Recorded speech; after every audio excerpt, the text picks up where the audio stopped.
таланға толтырып өте саламын. Екі жақтың да уақытын алмай ақ қояйық олай. Жоқ, сіз 10 минут нақақ сөйлеп отырсыз ба сонда? Ал? 10 минут, 20 минут нақақ сөйлеп отырсыз ба? Мен келісім бердім ғой, екінші рет неге айтып отырсыз?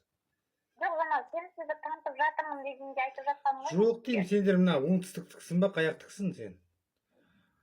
Тұмда түсінбейтін. Орамайдан Астана қаласынан хабарға түсіп жатырмын. Енді мен саған қазақтың қарапайым сөзімен айтқан жоқпын ба, келістім деп бағана айтқан жоқпын ба, енді неға деп отырсыңдар?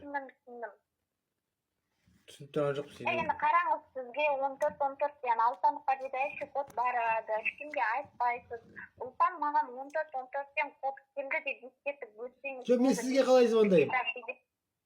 Осы номерге обратно связьға шығасыздар ғой? WhatsApp жоқ та?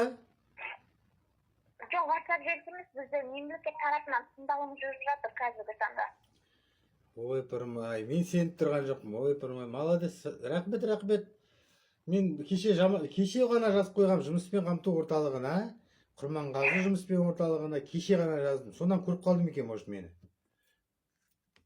Мүмкін, е. Қасым-Жомарт Кемелұлы Тоқаев деп жаздым еще мен. Енді қараңыз, жаңа 14-14-тен сізге счет ашылғаннан кейін 5-6 минут көлемінде келеді SMS.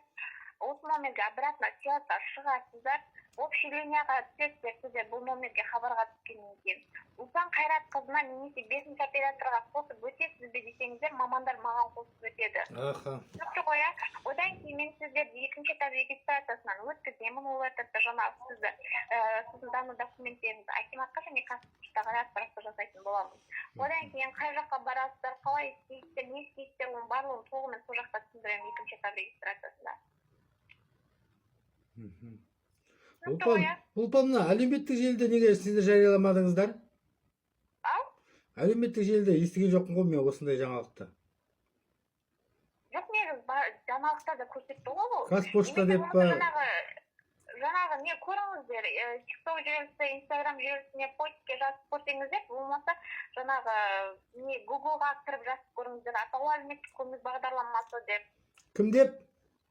Атаулы әлеуметтік көмек бағдарламасы деп. Болды, все.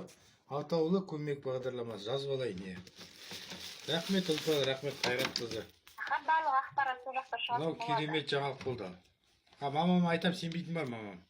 2 миллион қанша дейсіз? Бұл жерде сіздерге бөлініп отқан сума 2 миллион 564 мың 32 теңге. Ой, пырма, мен кредитім ұстап қалмай ма?